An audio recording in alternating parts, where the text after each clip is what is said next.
Olá, muito boa tarde, sejam todos muito bem-vindos a mais uma edição do Pecuária e Mercado, informação de qualidade para uma produção eficiente e sustentável. Eu sou Alexander Horta, a partir de agora você confere comigo as informações de interesse do setor pecuário. Nessa terça-feira, 11 de novembro, Pecuária e Mercado destaca: mercado do dia, semana de atenção para os negócios com o boi gordo. Depois daquela queda bastante significativa no mercado futuro da semana passada e até um início de semana ainda com pressão nos preços na B3, o que a gente pode esperar? Até que ponto isso pode chegar ao mercado físico? Aparentemente, o mercado físico está protegido, pelo menos até agora. Será que tem motivo para alguma contaminação, alguma preocupação? Tudo isso a gente vai perguntar para o meu amigo Geraldo Isolde, lá da Terra Investimentos, que estará conosco no quadro Mercado do Dia.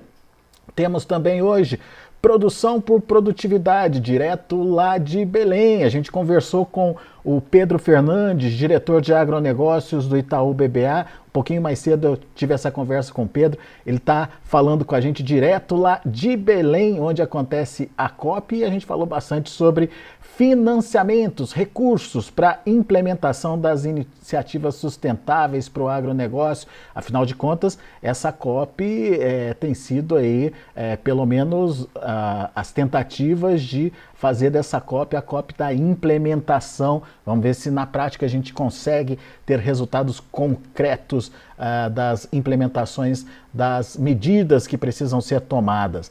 E hoje, terça-feira, tem Hora do Aras. Hermano Henning fala de raças que são as queridinhas dos criadores brasileiros e daquelas que viraram moda em algum momento da história brasileira. Tá imperdível Pecuária e Mercado de hoje, e a gente já começa o programa com a vinheta do Mercado do Dia. Roda a vinheta.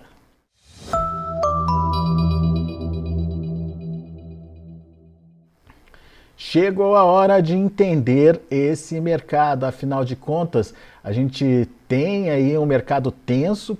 Começou essa tensão a ser exibida na semana passada, principalmente por conta de uma movimentação bastante negativa na B3.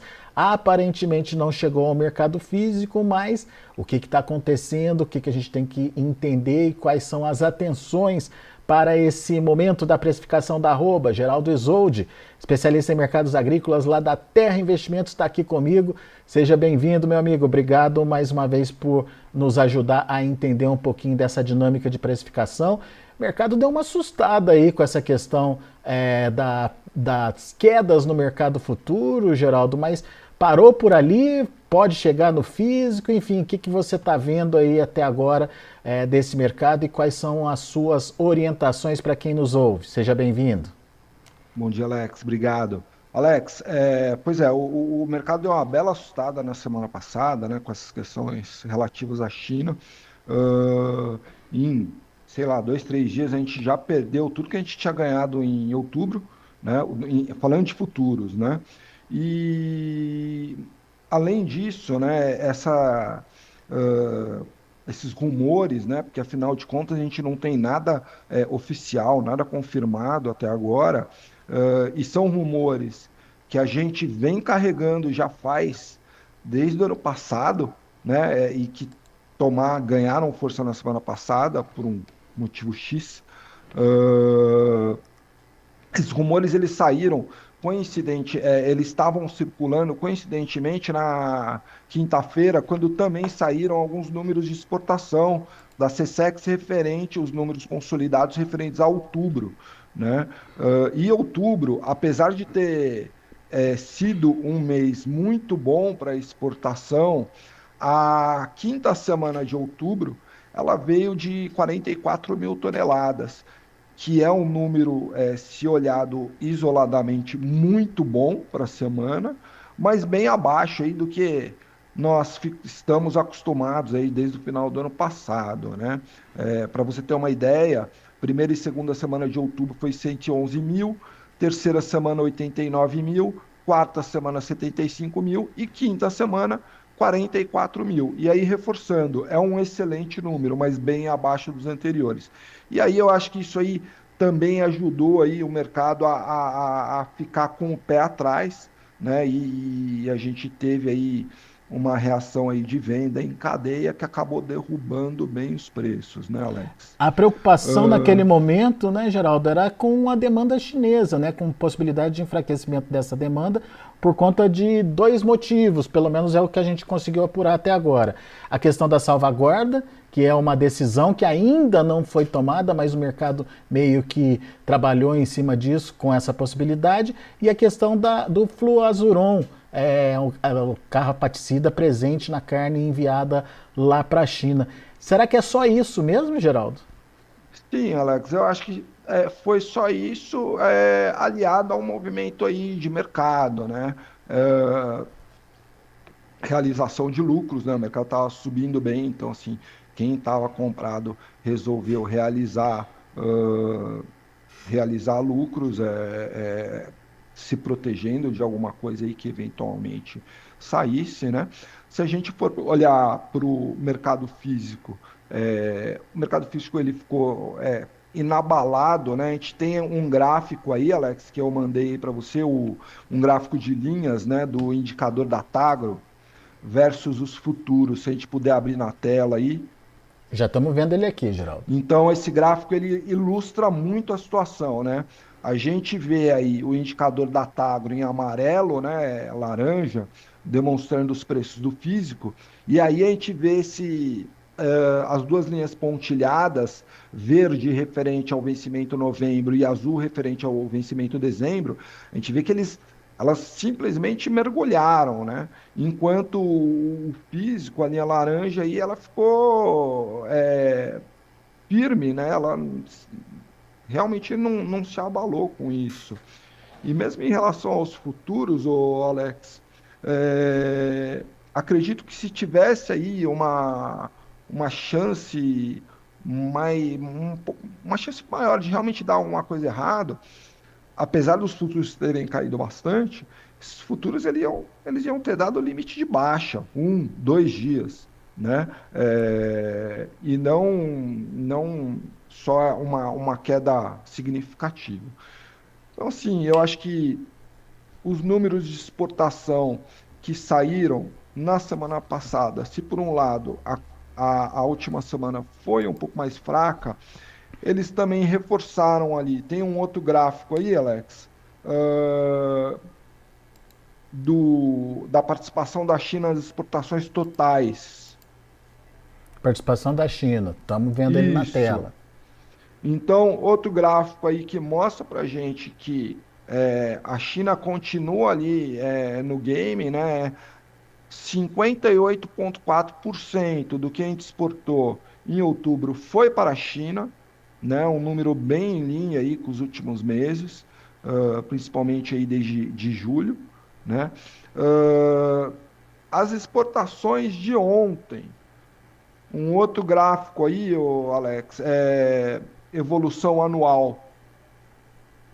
Exportações brasileiras de carne bovina em milhões de Isso. toneladas, estamos Então, vendo. esse gráfico anterior que eu mostrei para vocês, ele vai até outubro, né? Mas ontem já saíram as exportações referentes à primeira semana de novembro, que foram 100,5 mil toneladas em 5 dias úteis, Alex. Isso é um número assim. Quando a gente acha que já se surpreendeu bastante com as exportações de carne este ano, vem mais um número para surpreender, né? Então, isso é, é dá uma média diária de 20 mil toneladas contra 12 mil toneladas na média diária de novembro do ano passado. E aí, nesse gráfico aí, a gente pode ver que a, O com último. praticamente 2 meses aí para finalizar o ano, a gente já superou todo o recorde de exportações de 2024, né? Então, assim, as exportações até agora vão muito bem, obrigado. Óbvio que a gente tem que ficar atento, isso eu sempre bato nessa tecla, né, Alex? Um mercado onde se exporta 60% para um único cliente, é um mercado frágil, né? Qualquer problema eventual que a gente tiver com a China, ou qualquer rumor, como foi no exemplo da semana passada, acaba derrubando os preços, né? Mas aparentemente, assim, o mercado já se acalmou, né? A gente hoje está tendo um dia aí um pouco mais calmo aí, nos futuros de boi da B3. Os futuros aí, novembro está subindo R$ 1,70, dezembro está subindo 1,75 nesse momento.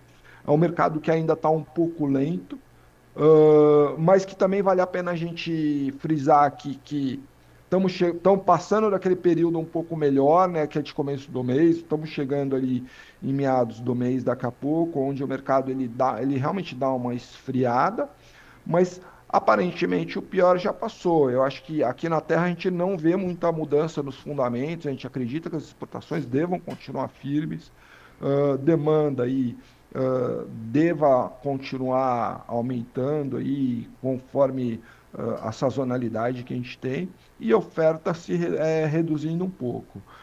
Então, assim, a gente acredita que esses preços aí até o final do ano devam se recuperar. Bom, só recapitulando então.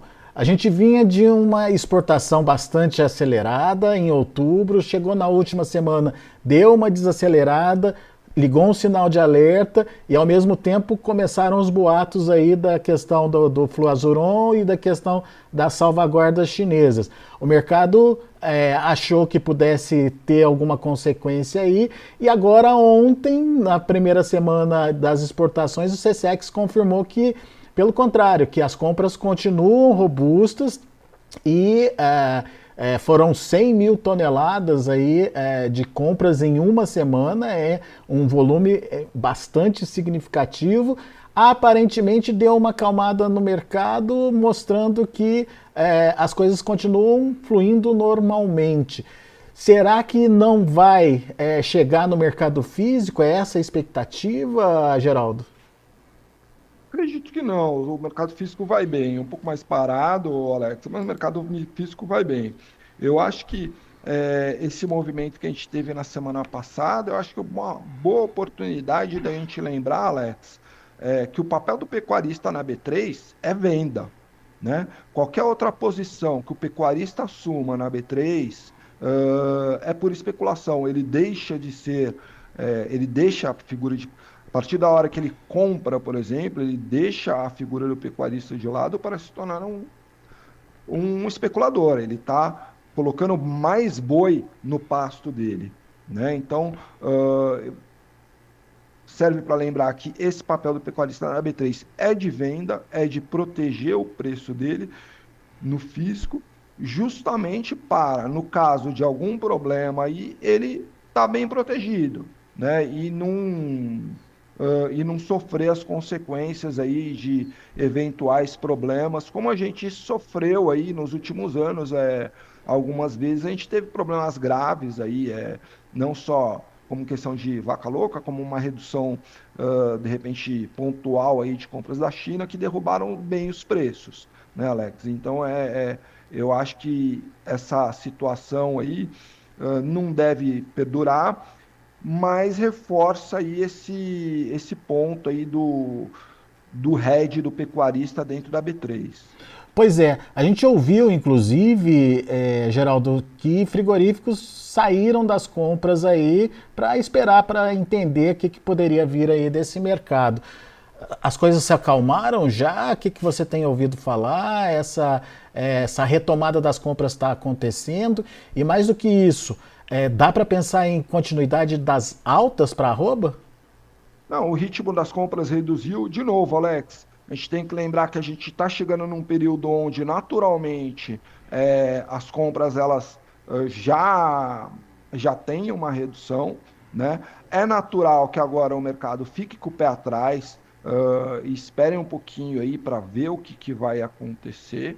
Agora, não é nada comparado, por exemplo, ao que aconteceu ali em final de julho, agosto, lá na ocasião lá ali dos primeiros acontecimentos ali do tarifaço do Trump, que as compras simplesmente sumiram, né? E daí o mercado físico foi muito para baixo. Não é o que está acontecendo no momento. A gente pode até estar tendo aí uma redução no ritmo das compras, mas não se compara com a experiência que a gente teve aí recentemente, que os frigoríficos saíram das compras completamente. E aí, reforçando, para a gente aqui, por enquanto, continua sem grandes mudanças no fundamento, a gente continua acreditando que a demanda pela carne brasileira deve seguir firme internamente, mercado de exportação normal, e a oferta aí se reduzindo aí também, conforme passam as semanas aí até o final do ano. Muito bem. Ou seja, um cenário positivo, o que permite aí uma reação de preços. Resta a gente saber como é que vai ser esse ritmo de reação, certo? Exato, exato. E vamos lá, não podemos desprezar essas conversas que estão tendo entre a indústria e os compradores chineses aí em torno desses problemas, tá? Mas aparentemente as coisas devem continuar caminhando normalmente. Ah, é? Não está descartada essa questão da salvaguarda, então, ainda? Não, não tá, Alex, mas na verdade, sim, a gente está falando de salvaguarda desde o final de 2024, É, né? é Então, assim, verdade. Era para ser uma e decisão em agosto, depois foi para novembro. é uma coisa que principalmente os pecuaristas chineses estão pedindo, né? Mas que aparentemente o governo lá está levando em banho-maria, né? É. Muito bem. Vamos acompanhar então as cenas dos próximos capítulos, vamos entender para onde que esse mercado pode caminhar, mas parece que aquela pressão e aquele nervosismo da semana passada está se diluindo então, né, Geraldo? Exato. Muito bem. Vamos aguardar para ver como é que vai se comportar o mercado. Meu caro Geraldo Isolde, obrigado mais uma vez pela participação aqui conosco, obrigado pelos esclarecimentos. Volte sempre, meu amigo. Obrigado, Alex. Uma boa semana para nós. É isso aí, grande abraço, até a próxima. Muito bem, vamos seguir com o Pecuária e Mercado e está na hora dos indicadores. Vamos ver como finalizaram os principais indicadores do país nesta última segunda-feira. Acompanhem comigo na tela a movimentação dos indicadores. A gente teve o Datagro fechando com leve queda de 0,07% a R$ 322,73. A gente tem o Agrobrasil também caindo 2,16% a R$ 323,93. Scott Consultoria se mantendo ali nos R$ 320 por arroba e o CPEA 322,65 com queda de 0,32%. A maior parte dos indicadores ali trabalhando de forma negativa, mas dentro de um patamar aí de 320 a 323 reais são os números do mercado. Muito bem, vamos ver na B3, Mercado Futuro, como estão os negócios nesse momento. Como o Geraldo antecipou para a gente, mercado um pouco mais tranquilo hoje, esboçando até uma recuperação. Novembro, R$ 320,15, subindo 0,36%. Dezembro, R$ 322,80, alta de 0,4%. Janeiro de 2026, R$ 328,75, subindo 0,09%, um pouquinho menos. Fevereiro, R$ 329,75, retomando ou buscando ali os R$ 330, uma alta de 0,32%. Mercado lá na B3, Mercado Futuro, portanto, reagindo e tomando fôlego depois da pressão que se verificou ao longo da semana passada e ontem ainda o mercado trabalhando no vermelho, hoje já com um respiro maior. Vamos fazer um rápido intervalo e na sequência tem mais informações para vocês. Aguarde porque tem muita novidade aqui no Pecuária e Mercado de hoje. Leilão Cenepol 3N. Touros e fêmeas. 17 de novembro, 20 horas. Frete grátis, pagamento facilitado. Animais registrados e avaliados pela Embrapa GeniPlus. Transmissão YouTube BR TV Max. E sem energia solar, deixa o sol mover a sua vida. Solução para mover a sua casa, sua empresa e também para o agro. EcoPower, a líder em energia solar do Brasil. Todo sábado às 11h30 da manhã, na TV Notícias Agrícolas. Assista ao Cooperativismo em Notícia. Histórias inspiradoras e o orgulho de quem faz o cooperativismo e o agro acontecer. Cooperativismo em Notícia, uma produção da FECOAGRO Santa Catarina. Conheça a Rians, o maior clube de moda circular do Brasil. Seja um franqueado Rians Club, uma empresa do grupo EcoPower. Vem! Você já pensou em ter sua marca aqui na programação da TV Notícias Agrícolas? Escaneie o QR Code e conheça as oportunidades.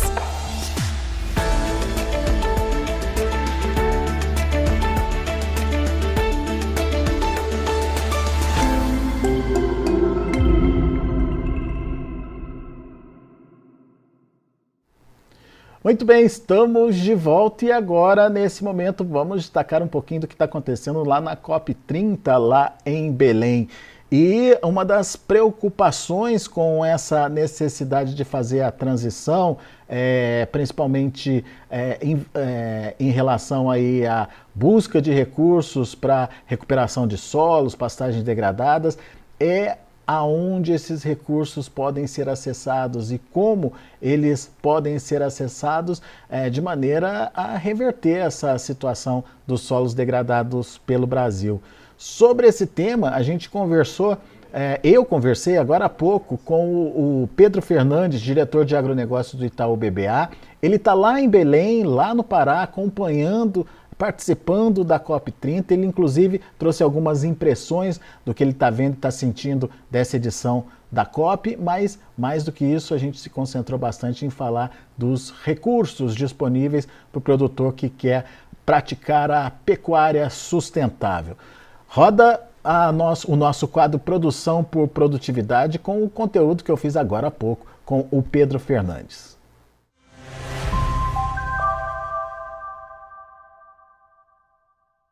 E é lá para Belém que a gente vai agora, onde acontece a COP30, Belém do Pará, referência nas negociações do clima e principalmente o agronegócio brasileiro se envolvendo de uma forma bastante importante nas discussões esse ano.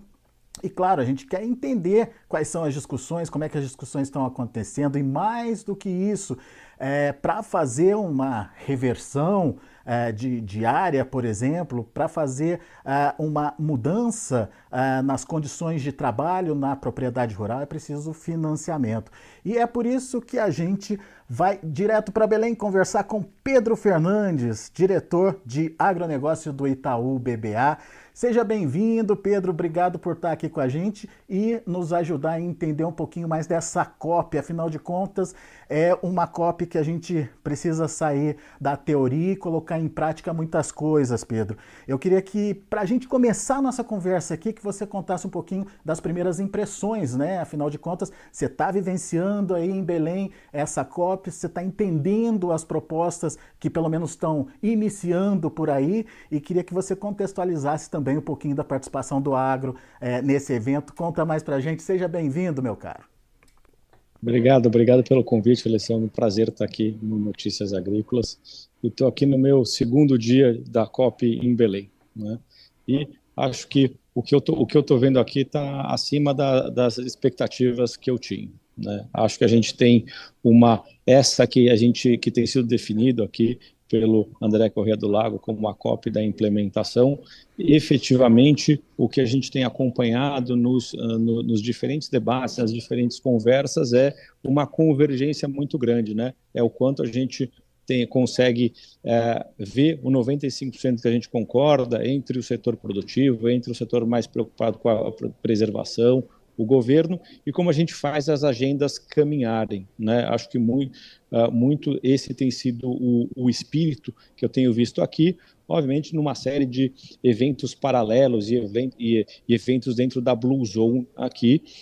Muitas das negociações de COP aqui, elas acabam acontecendo dentro de um ambiente chamado Green Zone aqui, que é restrito aos diplomatas aqui, mas até agora eu acho que a gente tem visto uma grande potência aqui e uma vontade de realmente, mais do que sair com com boas declarações, da gente ter ações efetivas aqui nos diferentes setores e, inevitavelmente, quando a gente fala de Brasil e de soluções para a crise climática, a gente fala sobre agricultura. Pois é, nesse sentido eu queria entender contigo o seguinte, Pedro. O agronegócio, ele em muitas COPs acabou ficando relegado ali. Ele vai ter o protagonismo, na sua opinião, pelo que você está sentindo, na COP de Belém, na COP 30? Alessandro, acho que inevitavelmente a gente vai ter que falar em soluções baseadas em natureza, né? E soluções baseadas em natureza passam necessariamente por agricultura, por restauração e por manter floresta em pé. Eu acho que esses três temas, eu acho que já passou a fase da gente falar que era um ou outro, né? Eu acho que os três precisam andar juntos, né? E efetivamente acho que tem uma concertação do ponto de vista do setor agropecuário brasileiro para mostrar o que é a realidade da agricultura tropical, do quão regenerativa já é a agricultura brasileira e o quão importante ela pode ser para a transição climática, né? Eu sempre gosto de lembrar que a agricultura é a única atividade econômica que tem a capacidade de retirar carbono da atmosfera. E reter esse carbono de alguma forma também, ajudando a fazer essa compensação, né, Pedro? Agora, para que isso aconteça, Pedro, é preciso dinheiro, a gente sabe disso, o produtor não consegue bancar essa transição sozinho. O que você tem ouvido, você como entidade financeira, enfim, o que você pode adiantar para a gente em termos de recursos, em termos de dinheiro para a gente avançar nessa transição? Alessandro, a gente tem sido capaz de acelerar de maneira importante a nossa alocação de recursos aqui na transformação de áreas degradadas e mesmo na adoção de melhores práticas, né? Então, a gente tem uma parceria aqui com a Syngenta num programa chamado Reverte, onde nós já financiamos aqui a recuperação de 270 mil hectares de áreas degradadas e temos o compromisso aqui de chegar a 1 milhão de hectares. E esse programa aqui estimulou uma política pública chamada Ecoinvest, né, onde o governo mobilizou e fez leilão de uma série de recursos aqui que também vão fomentar a recuperação de áreas degradadas, aí sim com um custo financeiro mais baixo, dado que existe uma equalização importante do tesouro, né? Então, com isso, a gente vê aqui claramente que o agricultor ele vai ter os recursos para fazer projetos bem estruturados, né, com alto padrão socioambiental, para fazer a recuperação de áreas degradadas, para fazer a intensificação da sua produção, que é a maneira que a gente tem, de retirar carbono da atmosfera, fixar ele no solo, aumentar a receita do agricultor e garantir que a gente produz dentro de melhores padrões socioambientais, né? Então, é para aí que está essa energia. Quando a gente pega só Reverte, a gente está falando mais de 2 bilhões de reais de recursos que já foram aplicados. E, olhando um pouco para a plataforma do Itaú de produtos verdes, acho que a gente já atinge uma carteira de 5,2 bi, fomentando aqui as práticas que diminuem a intensidade de carbono e aumentam a produtividade ao longo do tempo, como plantio de cobertura, adoção de bioinsumos, além de outras práticas que a gente tem definido dentro dos nossos eixos aqui de redução da emissão de carbono da agricultura. Eu tive recentemente acompanhando uma press trip, né, para conhecer o trabalho do Reverte e poder entender na prática o que acontece, né, a transformação que acontece. A partir do dinheiro empregado ali, é uma mudança radical que acontece na propriedade, né? Você recupera uma área, um solo que estava degradado, você consegue tornar aquele solo produtivo e, mais do que isso, você agrega novas atividades ali na sua fazenda, né? É isso que a gente precisa estimular, Pedro? Acho que sem dúvida nenhuma, Alessandro. A gente tem um potencial de crescer de forma muito relevante a área da agricultura brasileira e mesmo a produção da pecuária brasileira sem desmatamento, né? A gente já tem uma quantidade bastante grande, de mais de 40 milhões de hectares de áreas degradadas, né? São áreas que produzem muito pouco e emitem muito carbono, que a gente, de alguma forma, já dominou essas áreas, né? E o que a gente precisa é dar o destino correto. E o destino correto é fazer essas áreas produzirem mais, gerando mais receita, mais emprego, né? Mais riqueza dentro daquela região, né?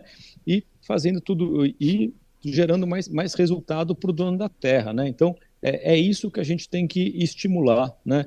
Aqui não é criticar a forma como a gente veio até hoje, mas olhando para frente, eu acho que esse é o caminho de expansão da agricultura que nós devemos seguir. Muito bem. Ô Pedro, só para entender um pouco mais essa questão do financiamento, você, me corrija se eu estiver errado, mas vocês aí no Itaú trabalham basicamente com dois dinheiros, seria isso? O primeiro é esse do Reverte, onde vocês vão ao mercado captar recursos para trazer esses recursos para emprestar para os produtores. E o outro é o EcoInvest. Qual que é a diferença entre eles em termos de custo, em termos de acessibilidade para o produtor, enfim, como é que funciona? Alessandro, acho que a gente tem 3 dinheiros aqui. Então, acho que a gente tem o dinheiro do Reverte, que é o dinheiro que é uma parceria que a gente começou em 2020, né? Que ela tem, a gente chama condições comerciais. Acho que a grande vantagem é um dinheiro que é uma operação que pode ser de 8 a 10 anos, né? E que tem um alto padrão do ponto de vista de exigências socioambientais, né, de como vai ser essa transformação dessa área degradada. Eu diria que a gente tem o EcoInvest, que também está dentro da plataforma do Reverte, né? Ou seja, a gente consegue baixar os juros aqui, talvez em cerca de 4% ao ano, né? Então, se a gente pega a taxa normal de financiamento, vamos tirar 4 pontos aqui. Então, é uma taxa mais barata do que a gente tem no Reverte tradicional aqui, porque tem um subsídio aqui de um leilão feito pelo governo, e essa linha tem um nível de exigência maior do que o Reverte em termos do que são as práticas socioambientais e, às vezes, alguns detalhes um pouco técnicos. Por exemplo, no Reverte, a gente pode pegar investimentos que foram feitos nos últimos 2 anos. Na linha do EcoInvest, a gente pega só de agora para frente. Então, tem algumas diferenças muito no enquadramento do projeto técnico, e eu diria que a barra do EcoInvest é uma barra mais alta ao longo do tempo em termos de exigência. Então, eu diria que esses são os 2 grandes dinheiros que a gente tem para a recuperação de área degradada. E aí vai depender muito de qual é o projeto do agricultor para ver qual dessas linhas se adequa. Se é uma linha mais barata com nível maior de exigência, ou se uma linha, ainda assim, de prazo bastante longo, com um nível de exigência alto, mas não tão alto quanto do EcoInvest, que às vezes tem algumas exigências específicas que podem não ser a realidade do projeto. Pegando uma, por exemplo, que em alguns casos pode ser uma dificuldade. O EcoInvest exige, por exemplo, 15% de trabalhadoras mulheres. Em alguns projetos, dependendo da quantidade de mão de obra envolvida, esse é um desafio. Então, a gente tem a outra linha. O que a gente quer garantir é que o agricultor não fica sem dinheiro para fazer a recuperação quando tem um bom projeto, né? Saindo da parte de recuperação de áreas degradadas, aí sim a gente tem o que a gente chama das nossas linhas de prateleira, onde a gente está, reconhecendo produtores que adotam melhores práticas, e 2, estimulando melhores práticas, como a adoção de bioinsumos, o plantio de cobertura, né? Além de outras práticas que diminuem a intensidade de carbono. E aqui a gente não pega só áreas degradadas, a gente pega áreas produtivas, né? E dá um benefício de taxa para quem acaba se adequando aqui às condições de contorno dessas linhas de financiamento verde. E nesse caso dessas linhas de financiamento verde que você citou, a prática em si, ela diminui juros, é isso, Pedro? Na prática? Diminui juros. A lógica que a gente tem aqui, Alessandro, é que o agricultor é quem vai conseguir definir, quem é responsável por definir a sua rota de produção.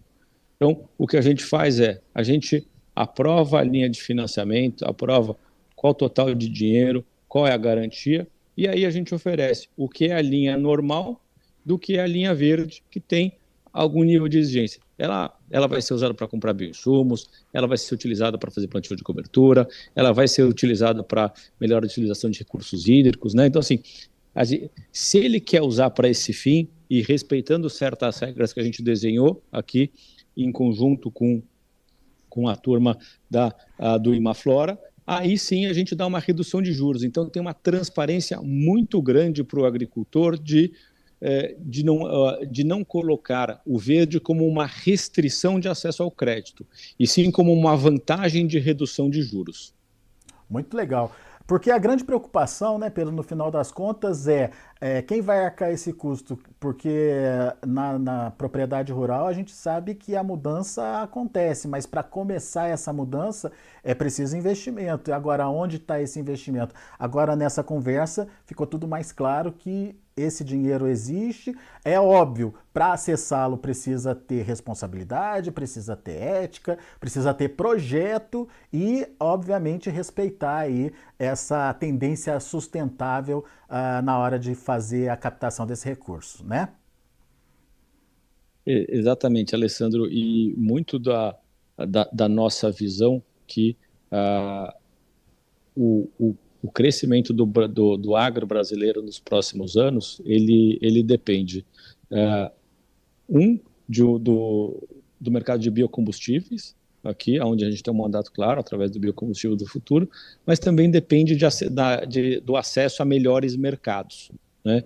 Esse acesso a melhores mercados, necessariamente, ele vem com uma exigência socioambiental. A gente acho que já ocupou um espaço bastante grande aqui em mercados relevantes, né? E acho que a batalha agora é por esses mercados com maior nível de exigência, da gente conseguir vender produtos de maior valor agregado, né? Essa é a nossa jornada para a próxima década, sim. Acho que é por isso que a gente está buscando aqui alinhar todo mundo aqui nesse objetivo da gente poder vender o agro brasileiro, que é um agro mais sustentável do planeta, né, para o mundo inteiro, e ter certeza que a gente continua crescendo, que a gente continua sendo capaz de crescer a produção e a agricultura ser um negócio rentável para os brasileiros.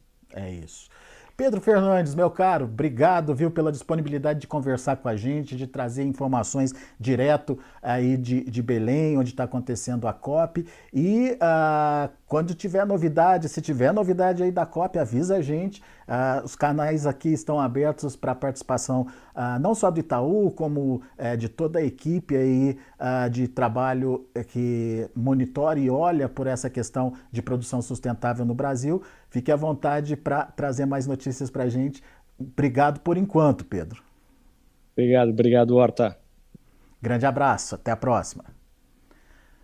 Tá aí então, Pedro Fernandes, direto lá do Pará, aqui com a gente, trazendo informações dessa COP30, COP onde o agronegócio tem potencial para virar protagonista. Daqui a pouco tem mais informações.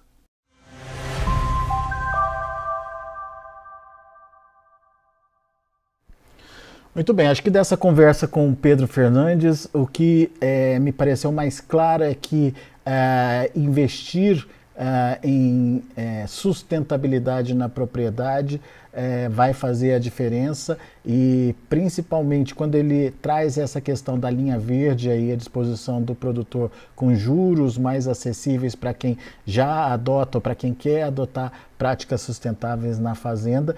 Isso pode ser um diferencial, principalmente na hora de se pensar em investimentos.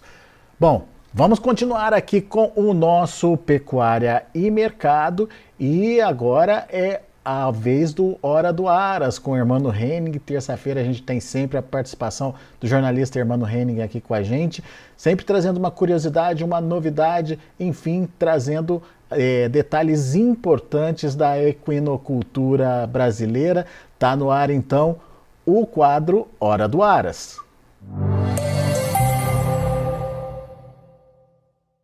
Pois é, Alexander, hoje mais uma vez longe do Aras Goiavira, mas nem por isso vou deixar de falar de cavalo.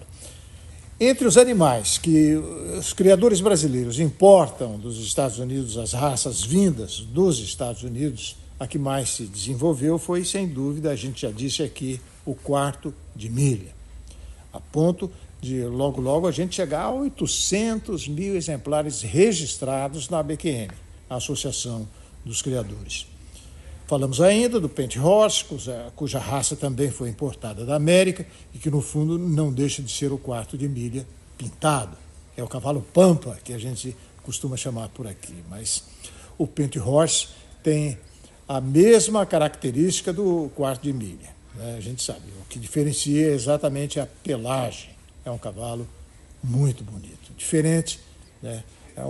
As crianças adoram o Paint Horse. Dessa categoria existe também o Appaloosa, que a gente nunca falou aqui, o Appaloosa, animal que é muito diferenciado também por causa da pelagem. A pelagem é uma pintura, mas não com manchas marrons ou pretas, como o cavalo Pente. A diferença do Appaloosa com o Paint Horse é que ele tem pintas, né?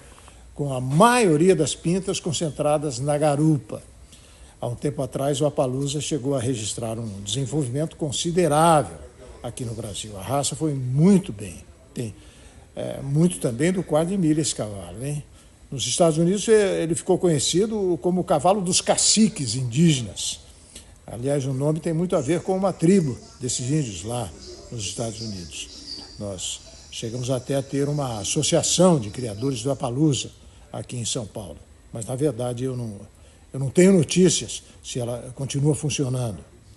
Mas, enfim, é um cavalo, o Appaloosa, que esteve muito em moda numa certa época aqui no Brasil. O mesmo acabou ocorrendo com uma outra raça americana que eu gostaria de falar aqui, né? É o American Trotter, como o nome está falando, o American Trotter. São animais muito especiais. Quem gosta, quem é fã das provas de trote e valoriza esses animais, gosta de dizer que qualquer cavalo galopa, sem problema, mas o American Trotter é único. São muito velozes. Para trotar é difícil. E o trote teve também o seu momento aqui em São Paulo, principalmente lá na Zona Norte da capital. Gosto de me lembrar do trote da Vila Guilherme.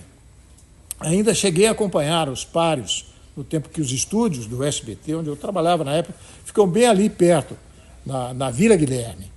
Tinham páreos todas as semanas, com muita gente, famílias, crianças, pipoqueiros, gente vendendo cachorro-quente. Era sempre uma festa, né, aos domingos. E apostas, os cavalos nas charretes levíssimas, com roda de bicicleta. Alguns condutores, os jockeys também atuavam no Jockey Club, Cidade Jardim, com os cavalos ingleses, puro sangue. E eram personagens bastante conhecidos e valorizados no mundo do turf. Mas, enfim, tudo isso acabou. Vila Guilherme teve o mesmo fim que querem dar ao hipódromo de Cidade Jardim. E, apesar de todos os argumentos contrários ao turf em São Paulo, tem muita gente contra a corrida de cavalo em São Paulo, não sei, principalmente os vereadores da Câmara Municipal. Há quem acredite que, no fundo, meu caro, por trás de tudo isso está a especulação imobiliária. O jockey, no entanto, continua resistindo, tem os seus páreos sendo levados todos os sábados, fica numa das regiões, vem aí o problema, fica numa das regiões mais valorizadas de São Paulo. E sabe como é que é, né? Mas é isso aí. Nós vamos voltar na próxima semana falando de cavalo aqui com a gente e eu agradeço mais uma vez a atenção de todos. Um abraço, hein, Alexander?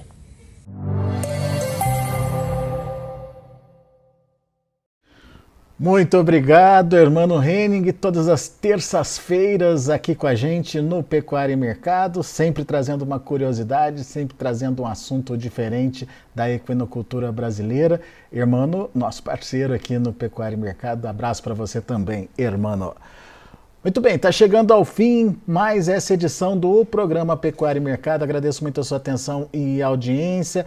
Lembrando que o Pecuária e Mercado vai ao ar sempre de segunda a sexta-feira, a partir das 11h30 da manhã na TV Notícias Agrícolas, no nosso canal do YouTube e também no site Notícias Agrícolas, para que você possa acompanhar em todas as plataformas a qualquer momento e, obviamente, esse material fica online para você, se não pôde acompanhar nesse horário, poder apreciar todas as informações e acompanhar o que anda acontecendo nesse mercado da pecuária no Brasil e no mundo. A gente vai ficando por aqui, grande abraço, a gente se vê amanhã.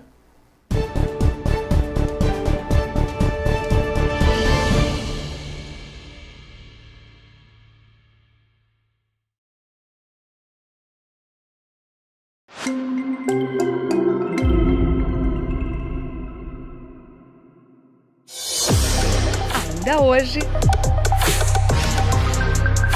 MD1 Live, ao vivo, às 8 da noite.